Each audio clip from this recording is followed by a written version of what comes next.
Hello friends, welcome to Sitaram IAS YouTube channel. Today in this video we will discuss committee system, जो prelims के perspective से काफी important है। अब यहाँ पे जो चीज हमें देखनी है मेनली, देखिए आपको यहाँ पे डिस्क्रिप्टिव स्टडीज की नहीं करनी है, हमें सिर्फ मेन जो पॉइंट है उनको यहाँ पे फैच आउट करना है। फिर हमें देखना है कि कौन कौन सी चीजें हमें पहले से आती है और कौन सी हम यहाँ पे रिकॉल कर सकते हैं। ठीक है, वो कौन सी चीज को हमें बाद में रिवाइज करने की भी जरूरत पड़ेगी। अब चीजें देखिए, कमिटी सिस्टम जो है इसके बारे में कुछ चीजें हैं, जैसे इनके पर्पज क्या होते हैं।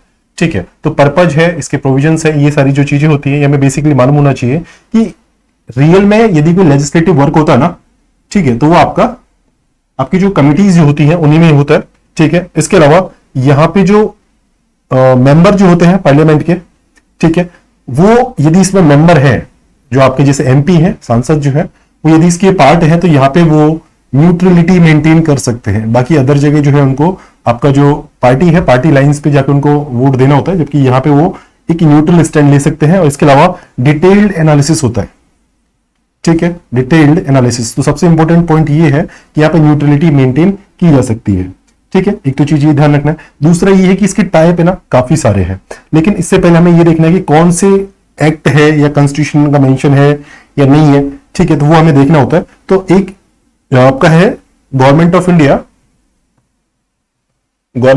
आपका जो ट्रांजेक्शन ऑफ बिजनेस रूल्स जो है ना 1961 का, उसके अंदर जो है कमिटीज वर्क करती है। ठीक है, और ये आपका आर्टिकल 77 का क्लॉज 3 है ना, उसमें मेंशन है कॉन्स्टिट्यूशन में, ये अलग से एक्ट है, रूल्स है, मतलब रूल्स ऑफ प्रोसीजर जो है उनके अंदर 1961 के रूल्स, उनके अंदर ये चीजें बनाई जाती हैं। लेकिन कॉन्स्टिट्यूशन में मेंशन है आर्टिकल 77 के क्लॉज 3 में, उसमें ये है कि जो प्रेसिडेंट है ना, ये सिंबल प्रेसिडेंट का है। प्रेसिडेंट जो है कोई भी ऐसी काम को करने के लिए, मतलब जो काम आपका लेजिस्लेशन का ना, उस काम को करने के लिए कुछ कमिटीज बना सकता है। ये 77 के क्लॉज 3 में लिखा हुआ है। अब ऐसा है तो इसमें कितने टाइप की हुई, ये चीज देखना है हमें। ठीक है, तो दो तरह की होती है यहाँ पे। एक तो होती है आपकी स्टैंडिंग कमेटी, ठीक है, जो आपकी परमानेंट रहेंगी, काफी लंबे टाइम तक काम करेंगी। एक दूसरी है आपकी एडॉक कमेटी। एडॉक कमेटी कैसी होती है, जिनको किसी नीड की बेसिस पे ही उनको बनाया जाता है। तो इस तरह की दो यहाँ पे कमिटीज हो जाएंगी। एक तो स्टैंडिंग जो परमानेंट है, एडॉक है जो टेम्परेरी टाइम के लिए होती है। ठीक है, और इसके मेंबर जो है ना 3 से 8 मेंबर हो सकते हैं। ठीक है, जबकि स्टैंडिंग कमेटी जो है ना, इसमें हम देखेंगे कि इसका आपका 30 मेंबर तक भी इसमें हो सकते हैं। फिर आपका 22 मेंबर है, आपका पीएससी वगैरह उसमें होते हैं, तो इसमें काफी मेंबर होते हैं। बस इसमें 3 to 8 होते हैं, इसमें आपका 20 से 30 के बीच में स्टैंडिंग कमेटी मेंबर होते हैं। ये आपको मेनली चीज मालूम होनी चाहिए। ठीक है, इसके अलावा आपका जो फीचर है पार्लियामेंट्री कमेटी जो है आपकी, इनका तो स्टैंडिंग में 2 हो गया, आपका मेन टाइप हो गया स्टैंडिंग और एडॉक। एडॉक में भी 2 और चलता है। ठीक है, 2 में कौन सा आपका, एक तो होती है सेलेक्ट कमेटी। ठीक है, तो इसका काम क्या है कि जो बिल वगैरह है ना, उनको रिव्यू करने के लिए होती थी। ठीक है, तो ये आपका ब्रिटिश इनोवेशन था, ये आपको मालूम होगा कि ब्रिटिश इनोवेशन था। सेलेक्ट कमेटी का जो काम है वो जो आपका बिल को रिव्यू करने का काम है। जबकि जेपीसी होती है दूसरी, और ज्वाइंट पार्लियामेंट्री कमेटी, ये कौन सा है, ये आपका इंडियन इनोवेशन है। ठीक है, अब ज्वाइंट पार्लियामेंट्री कमेटी है ना, इनके बारे में कुछ चीज आपको मालूम होनी चाहिए कि ज्वाइंट पार्लियामेंट्री कमेटी अभी तक कितनी बार बनी है। ठीक है, तो और दूसरा जेपीसी का काम क्या होता है।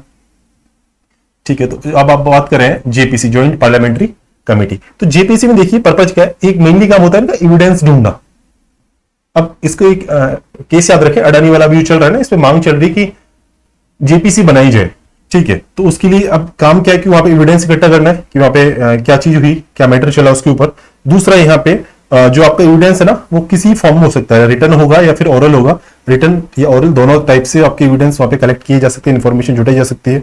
ठीक है, एक दूसरा ये क्या है, जो पर्सन्स होते हैं ना, उनको समन कर सकती है, समन करने की इनके पास में पावर होती है। इसके अलावा क्या है, गवर्नमेंट के पास में पावर होती है कि वो इनको डिनाई कर सकती है। गवर्नमेंट कैन डिनाई, इंफॉर्मेशन देने से गवर्नमेंट मना कर सकती है, और वहां पे क्या होता है, सिक्योरिटी के बेसिस पे मना कर सकती है। तो जेपीसी की ये काम होते हैं। ठीक है, इसके अलावा जेपीसी में अभी तक कितनी बनी, तो 5 अभी तक बनी है। मेन याद रखना आपको बोफोर्स वाला है, बोफोर्स मैटर था उसमें बनी थी। फिर आपका हर्षद मेहता वाला केस था, उसमें जेपीसी बनी थी आपका। फिर केतन पारिक वाला जो मैटर हुआ था उसमें बनी थी। फिर आपका पेस्टिसाइड एंड सॉफ्ट ड्रिंक वाला केस था, उसमें बनी थी। और लास्ट में आपका 2G स्पेक्ट्रम। ठीक है, तो इन 5 मैटर्स में आपकी जेपीसी अभी तक बनी है। ठीक है, तो यहां पे क्या होता है, एक मोशन लाया जाएगा हाउस में, और मोशन के थ्रू ये जो है पास की जाएगी, मतलब जेपीसी बनाई जाएगी। और इसमें क्या है, दोनों हाउसेज जो होते हैं, लोकसभा और आपका राज्यसभा, इसका वेटेज होता है मेंबर्स का 2:1 का। मतलब यदि 20 मेंबर लोकसभा से आएंगे तो 10 मेंबर आपका राज्यसभा से आएंगे। और दूसरा एक चीज आप यहाँ पे आपका प्रोपोर्शनल रिप्रेजेंटेशन जो है ना, इसके थ्रू यहाँ पे डिसाइड किया जाता है।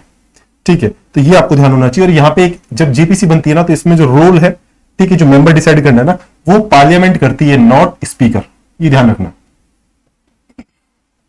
ठीक है, तो स्पीकर का यहाँ पे कोई रोल नहीं होता, इनके मेंबर डिसाइड करने। पार्लियामेंट जो है ना, वो प्रोपोर्शनल वेटेज के बेस पे यहाँ पे मेंबर्स को चुनती है। बस आपको ध्यान रखना है इनका रेशियो, लोकसभा से 20 लोग आएंगे तो राज्यसभा से 10 आएंगे। अडानी वाले केस याद रखें, अभी तक 5 बन चुकी है। एविडेंस कलेक्ट करना है, सिक्योरिटी वगैरह के मैटर पे गवर्नमेंट मना कर सकती है और दोनों तरह से इंफॉर्मेशन जुटा सकती है। दूसरा, ये पर्सन को समन भी कर सकती है।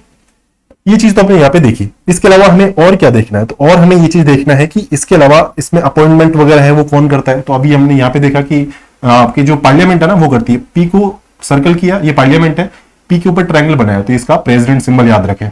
ठीक है, इसके अलावा देखिए आगे चलते, स्टैंडिंग कमेटी कितनी है। तो इनके कुछ टाइप होते हैं, जैसे स्टैंडिंग कमेटी है ना, तो स्टैंडिंग कमेटी की टाइप देख लीजिए आप। स्टैंडिंग कमेटी ज्यादातर तो आपने फाइनेंशियल वाली ही सुनी है।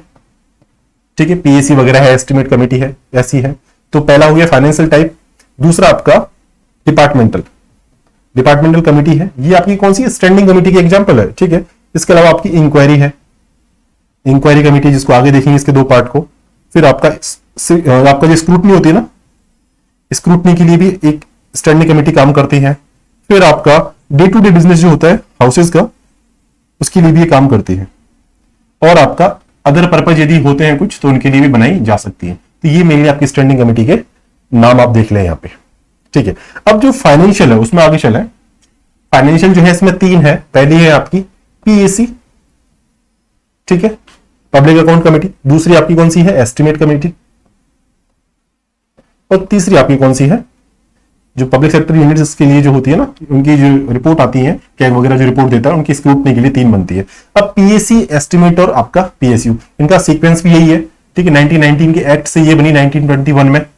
ठीक है, एस्टिमेट कमेटी आपकी 1950s के आसपास बनी थी और ये आपका 1964 में बनी थी। ठीक है, तो 1964 में आपका कृष्णा मेनन जो कमेटी की सिफारिशों में बनी थी, कृष्णा मेनन। ठीक है, केएम से इसको याद रखें, पीएसयू लास्ट वाला। 1950s की जो ये है, ये आपका जॉन मथाई, ठीक है, कि रिकमेंडेशन पे ये एस्टिमेट कमेटी बनी थी। अब ये चीज आपको थोड़ा सा मालूम होना चाहिए कैसे इनके वर्क करती है। एक ध्यान रखना, इन तीनों में ही है ना, जो मिनिस्टर जो होते हैं, अब ये सर्कल में एम को ब्रैकेट में ये सर्कल किया तो ये मेंबर है, और एम को इसमें ट्रायंगल में कराया तो ये मिनिस्टर है। तो इससे काफी इजी होता है अपने को कोई भी चीज लिखना जल्दी से। ठीक है, वर्ड ये आप कह सकते हैं कि सिंगल वर्ड, आपका पूरा जो वर्ड है ना, सिंगल अल्फाबेट पूरे वर्ड को यहाँ पे रिप्रेजेंट कर देगा। ये मिनिस्टर के लिए है और ये आपका मेंबर के लिए, ये आपका पार्लियामेंट के लिए है, ये आपका प्रेसिडेंट के लिए। इतना ये चीज आपको थोड़ा सा अंडरस्टैंडिंग रखनी होगी जब मैं ये आपको सामने एक्सप्लेन ये चीजें कर रहा हूं। अब देखिए आगे एक स्लाइड इसके लिए मैंने बनाया था, हाँ, ये पीएसी। इनका एक कंपैरेटिव यदि हम चीज देखें ना, तो उससे पहले हम ये देख लें जो आपका पीएसी जो बना था, नेक्स्ट स्लाइड पे है वो, हाँ ये रहा पीएसी। पीएसी जो था ना, इनके कॉमन फीचर के बारे में बात कर रहे हैं ना, तो ये सब जो स्टैंडिंग कमेटी का मेन काम था, 1 साल के लिए काम करना था इनको। ठीक है, और इसके अलावा प्रोपोर्शनल रिप्रेजेंटेशन यहाँ पे चलता है, और आपका मिनिस्टर जो है इनपे, आपका मेंबर इनमें नहीं होता है। इसके अलावा इसकी जो चेयरपर्सन जो बनाया जाता है ना, ठीक है, वो कौन करता है, स्पीकर डिसाइड करता है, ये ध्यान रखना। ठीक है, तो आपकी जो ये स्टैंडिंग कमेटी है, इनका चेयर जो है ये आपका स्पीकर डिसाइड कर देगा। ठीक है, इसके अलावा इनका काम क्या है, इनका काम है मेनली एग्जामिन करना चीजों को। इनके पास जो रिपोर्ट आई उनको एग्जामिन करेंगे, और यहां पे ये पॉलिसी पे क्वेश्चन नहीं कर सकते। मेनली जो आपका पॉलिसी है ना, उसको क्वेश्चन नहीं कर सकते कि ऐसी पॉलिसी क्यों बनाई। और उसमें कमियां है ना, तो उनको बताते हैं कि उनको एग्जामिन करके बताते हैं कि इसमें ये कमी रही, ये सुधर सकता था। ठीक है, तो उसकी एडवाइजरी पावर हम देखेंगे कि आपका जो एस्टिमेट कमेटी है ना, वो एडवाइजरी पावर भी रखती है। ठीक है, तो ये आपको थोड़ी सी इसमें बेसिक चीजें मालूम होनी चाहिए थी। अब हम बात करें आगे इनकी जो तीनों है इनका कंपैरेटिव, ये रहा पीएसी। पीएसी देखिए इनका टाइम हमने देखा 1921 में बनी, according to government of India act आपका 1919। ठीक है, तो ये एस्टिमेट आपको पता है फिर 1950 में बनी, जॉन मथाई की रिकमेंडेशन पे। तो आपका फिर ये कब बनी, 1964 में। और ये किसके रिकमेंडेशन में बनी, अब रिकॉल कीजिए, अभी बताया था कृष्णा मेनन। ठीक है, और डिपार्टमेंट स्टैंडिंग कमेटी कब से चल रही है, आपके जो रूल्स हैं लोकसभा के, उसके बेसिस पे 1993 से, एलपीजी रिफॉर्म्स के बाद में ये डीएससी बनने लगी, डिपार्टमेंट स्टैंडिंग कमेटी। अब देखिए मेंबर की बात करें तो इसमें 15 लोकसभा से, 7 राज्यसभा से, टोटल 22 मेंबर हो जाएंगे, ये एल और एस। ठीक है, इसमें कितना होगा, तो इससे पहले सीपीएस देख लो, इसमें भी कितना है 15 लोकसभा से 7 राज्यसभा से, और आपका टोटल 22 हो जाएगा। ठीक है, फिर एस्टिमेट है ना, एस्टिमेट बजट कौन लाएगा, मेनली आपका जो लोकसभा है वहां से लेके आएंगे। ठीक है, तो इसके लिए सभी मेंबर जो है ना 30 मेंबर है, वो 30 की 30 लोकसभा से, राज्यसभा से जो कोई मेंबर यहाँ पे नहीं होता है। तो फिर आपका डीएससी जो है डिपार्टमेंटल, उसमें क्या है, उसमें 21 लोकसभा से 10 आपका राज्यसभा से, तो 31 मेंबर हो गया। तो सबसे ज्यादा मेंबर जो होते हैं ना आपका डिपार्टमेंट स्टैंडिंग कमेटी में होते हैं, ये थोड़ा सा आप ध्यान रखें, ये लोकसभा और ये 10 जो है राज्यसभा से, इतना हो गया। अब इसके बाद देखिए मिनिस्टर, तो इसमें कोई में भी मेंबर नहीं रहेगा, इसको ध्यान रखने के स्टेटमेंट में कई बार पूछा जाता है कि मिनिस्टर इसका मेंबर हो जाता है, चेयरपर्सन हो जाता है, तो ऐसा इस फैक्ट को जरूर याद रखना है। और प्रोपोर्शनल रिप्रेजेंटेशन यहाँ पे चलता है मेनली, ठीक है, आपका पीएसी में। ठीक है, सभी में नहीं चलता, तो इसमें आपको ध्यान रखना है प्रोपोर्शनल रिप्रेजेंटेशन जो है ना कुछ ही में ही यहाँ पे चलेगा।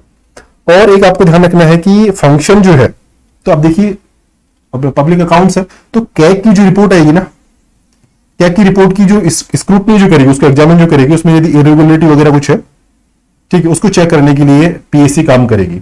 जबकि बजट एस्टिमेट जो है उसमें क्या सुधार हो सकता है, कुछ अमेंडमेंट हो सकता है, तो उनके लिए काम करेगी एस्टिमेट कमेटी। जबकि कैग की रिपोर्ट आई आपका पब्लिक, ये आपका जो सीपीयू जो है, ठीक है, आपकी जो पब्लिक अंडरटेकिंग्स है, इनके ऊपर जो कैग की रिपोर्ट है उसको देखती है। तो इतना आपको मेनली इनके बारे में मालूम होना चाहिए। अब देखिए इनकी हेल्प कौन करेगा, पीएससी की, तो इसकी हेल्प जो है कैग कर सकता है, जो कि बोलते हैं ना कैग जो है इसका फ्रेंड फिलोसोफर की तरह पीएससी का हेल्प करता है फाइंडिंग लाने में, गाइड करने में इन चीजों को। जबकि इनमें ऐसा कोई भी अलग से बॉडी नहीं है जो इनकी हेल्प अलग से करता हो।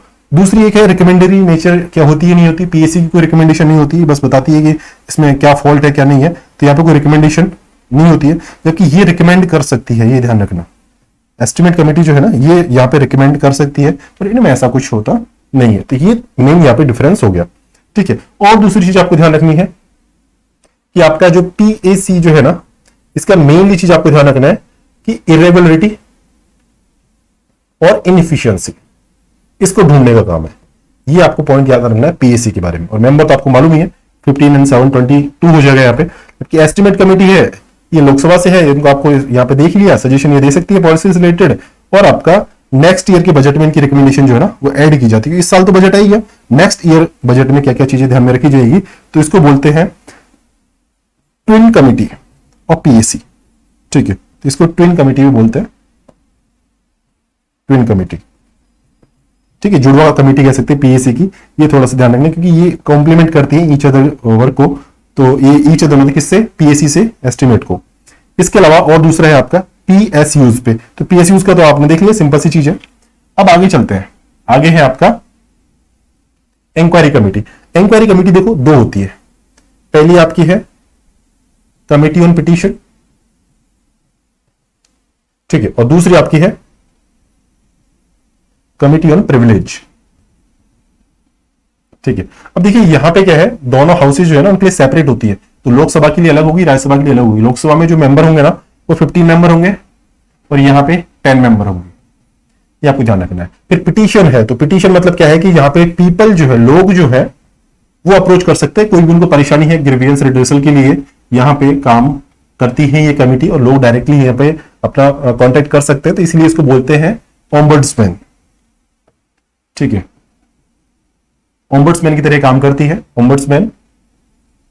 ठीक है, इसके अलावा आपकी कमिटी ऑफ प्रिविलेज है, इसमें भी क्या है, दोनों हाउसेस की अलग अलग होती है, वही सेम 15 और 10 मेंबर यहाँ पे होते हैं, 15 लोकसभा के 10 यहाँ पे राज्यसभा में होते हैं। तो ये अलग अलग कमिटीज होती हैं, ये ध्यान रखना है, लोकसभा के लिए अलग और राज्यसभा के लिए अलग। दूसरा क्या है, इसका काम क्या है कि यदि प्रिविलेज का ब्रीच हुआ ना तो उसके लिए ये कमेटी काम करेगी। तो ये क्या हुआ, एक तरीके से क्वाजी जुडिशियल फॉर्म में काम करती है।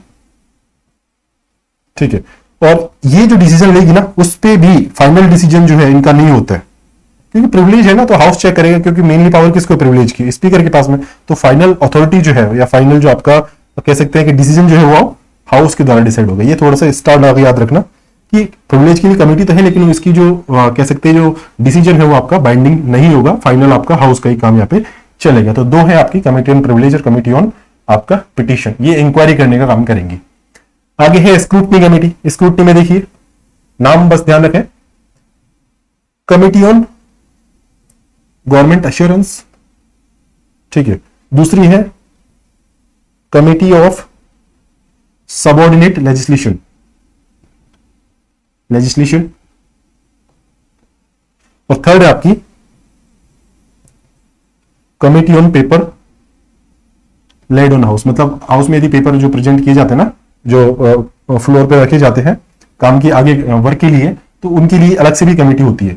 ठीक है, तो ये आपको बस नाम ध्यान होना चाहिए। स्क्रूटनी कमिटीज होती है, गवर्नमेंट एश्योरेंस वाली, सबऑर्डिनेट लेजिस्लेशन वाली, और आपका पेपर लेड ऑन हाउस वाली। ठीक है, इसमें मेंबर वही है, लोकसभा के लिए अलग है, राज्यसभा के लिए अलग, और सब में मेंबर वही 15 और 10, 15 लोकसभा के लिए, 10 आपका राज्यसभा के लिए, दोनों तीनों में सेम चीज ये चलेगी। तो ये आपको थोड़ा सा पता होना चाहिए।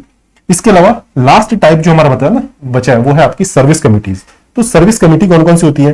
जैसे बिजनेस एडवाइजरी है, क्योंकि नाम आपको मालूम होना चाहिए कि ऑप्शन में आ जाएगा तब थोड़ी परेशानी हो जाती है। तो बिजनेस एडवाइजरी कमेटी। एक आपका है प्राइवेट मेंबर बिल, कि प्राइवेट मेंबर बिल मतलब जो गवर्नमेंट बिल नहीं है, इसके अलावा जो मेंबर है और जो बिल है आपके, वो प्राइवेट मेंबर बिल कहलाएंगे।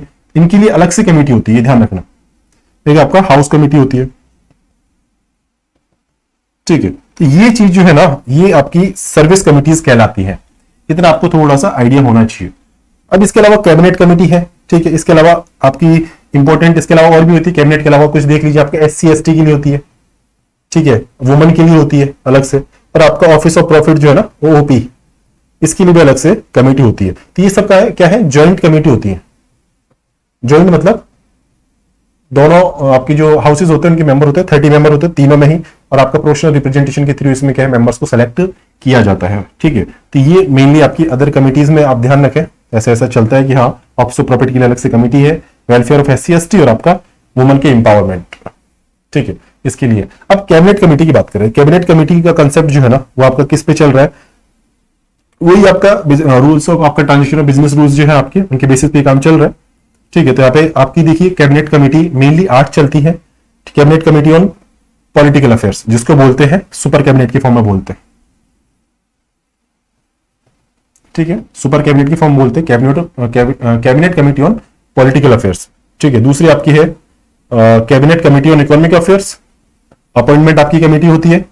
इसके अलावा आपका कमेटी ऑन आपका जो सिक्योरिटी जो है उसके ऊपर चलती है। एक आपका पार्लियामेंट्री अफेयर्स के ऊपर होती है, पार्लियामेंट्री अफेयर्स के ऊपर होती है। एक आपका जो इन्वेस्टमेंट और ग्रोथ है ना, उसके ऊपर भी चल रही थी पहले, इन्वेस्टमेंट एंड ग्रोथ के ऊपर। ठीक है, इसके अलावा एम्प्लॉयमेंट स्किल पे भी चलती है। और ध्यान रखना, ज्यादातर ये जो कमिटीज है ना, इनका जो हेड होता है वो कौन होता है? प्राइम मिनिस्टर होता है। ये आपको थोड़ा सा ध्यान रखना। और committee on cabinet committee on political जो अफेयर्स है ना, ये आपकी सुपर कैबिनेट की फॉर्म होती है। इसका हेड भी कौन होगा? फिर प्राइम मिनिस्टर होगा। और मेनली जो डिसीजन जो होते हैं ना, यहाँ पे लिए जाते हैं पॉलिसी वगैरह बनाने के लिए। तो ये चीज आपको थोड़ा सा ध्यान में होना चाहिए। ठीक है, एक आपका पार्लियामेंट्री अफेयर्स है ना, इसका हेड कौन है? मेनली होम मिनिस्टर होता है इनका। बाकी आपका जितने भी मैटर है, वो जितनी भी कैबिनेट कमेटी, उनका हेड जो है प्राइम मिनिस्टर ही रहेगा। तो इतनी सारी चीजें हमने डिस्कस करी कैबिनेट कमेटी के बारे में। आपका लास्ट का जो ये है, कैबिनेट कमेटी कैसे वर्क करती है। इसके अलावा आपका सर्विस कमेटी देखी हमने, बिजनेस एडवाइजरी है, प्राइवेट मेंबर बिल वाली है। इसके अलावा ये तीसरी वाली है हाउस वाली। इसके अलावा आपका स्क्रूटनी कमेटी हमने देखी, और आपका इसके लिए 3 इसमें टाइप देखे। फिर आपकी इंक्वायरी कमेटी देखी। इंक्वायरी कमेटी में आपने 2 चीज देखी, कमेटी ऑन पिटीशन और कमेटी ऑन प्रिविलेज। इसके अलावा आपने PAC के बारे में कुछ यहाँ पे देखा है, PAC एस्टिमेट और CPU में क्या फर्क है। DSC वाली 1993 में बनी, ये 64 में बनी, ये 1950 में बनी, ये आपका 1921 में बनी। मेंबर यहाँ पे 22 है PAC में, 30 मेंबर एस्टिमेट में है, फिर 22 मेंबर CPCU में है। आपका यहाँ पे इनको देखो क्रोनोलॉजिकल ऑर्डर में रखा है मैंने, इसलिए यहाँ पे, बाकी इसको CPC को मैं पहले भी रख सकता था मेंबर के बेसिस पे। ठीक है, प्रोपोर्शनल रिप्रेजेंटेशन यहाँ पे चलता है। इसमें कैग हेल्प करता है, इसमें कोई हेल्प नहीं करता। ये एडवाइस दे सकती है, और ये एडवाइस रिकमेंडेशन वगैरह कुछ देती नहीं है। इसकी एडवाइस जो है एस्टिमेट की अगले बजट में ध्यान में रखी जाती है। ये हमने यहाँ पे देखा। फिर फाइनेंशियल कमेटी मेन अपने जो डिस्कस करी तीनों, PAC, एस्टिमेट और PSU। इसके अलावा स्टैंडिंग कमेटी के 5 एग्जांपल देखे, फाइनेंशियल, डिपार्टमेंटल, इंक्वायरी, स्क्रूटनी, और आपका डे टू डे वर्क के लिए जो बनती है कमिटीज वो। ठीक है, इसके अलावा JPC क्या है? JPC वही प्रोपोर्शनल रिप्रेजेंटेशन से बनती है। मेनली यहाँ पे रेशियो ध्यान रखना है, लोकसभा राज्यसभा से 2:1 का यहाँ पे मेंबर्स चलते हैं। ठीक है, मोशन लाया जाता है, मोशन के थ्रू JPC बनाई जाती है। अभी तक 5 बनी है, अडानी की जो अभी मैटर चला उसके ऊपर भी बनाने की बात चल रही है। ठीक है, इसके अलावा एविडेंस कलेक्ट करती है, और जो पर्सन है उनको समन कर सकती है। और दूसरा यहाँ पे क्या है कि गवर्नमेंट डिनाई कर सकती है इंफॉर्मेशन देने से on the basis of security reasons. इसके अलावा ये मेन हमने सबसे पहले देखा टाइप आपका standing committee, ad hoc committee, ad hoc में दो देखा, सेलेक्ट कमेटी और आपका जेपीसी। ठीक है, तो ये आपको थोड़ा सा मालूम होना चाहिए था। सेशन पसंद आया तो आप वीडियो को लाइक करें, चैनल को सब्सक्राइब करें। ठीक है, कोई कमी रही है, कोई बात रही तो आप मुझे शेयर करें, कमेंट करें, उसमें दोस्तों के साथ जरूर इस चीजों को डिस्कस करें। ठीक है, और कोई भी अपडेट आपको चाहिए तो आप टेलीग्राम चैनल पे सीताराम आईएएस अंडरस्कोर यूपीएससी या फिर आपका जो कमेंट बॉक्स है यूट्यूब का, वहां पे आप कमेंट करें। मिलते हैं नेक्स्ट सेशन में। धन्यवाद।